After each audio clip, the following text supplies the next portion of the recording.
অনেকে অভিযোগ করে আল্লাহ আমার এইটা দেয় নাই, ওইটা দেয় নাই, আমি এটা পাই নাই, ওইটা পাই নাই। ও পায়, আমি পাই না কেন? ওর চাকরি হয়, আমার হয় না কেন? ওর ব্যবসায় লাভ, আমার লস কেন?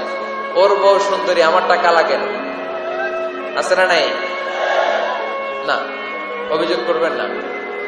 আপনি যে অবস্থানে থেকে অখুশি, আপনি যেই অবস্থানে থেকে আল্লাহর কাছে অভিযোগ করতেছেন, আপনার এই অবস্থানে আসার জন্য অনেকে আল্লাহর কাছে দোয়া করতেছে, ঠিক কিনা?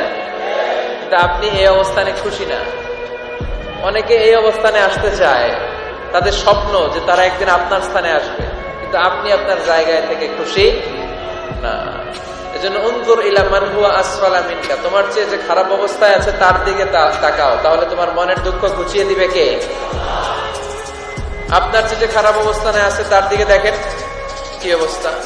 আপনি এইটা চান, ওইটা চান, কত কিছু লাগবে আপনার। হসপিটালে যে দেখেন ক্যান্সারে আক্রান্ত রোগীদের কি অবস্থা দেখেন। ক্যান্সার যার নেই কোনো অ্যান্সার, বাঁচবে না সে। ওরে যে জিজ্ঞেস করে রোগীটা বলবে আমি কিচ্ছু চাই না, আমি খালি বাঁচতে চাই।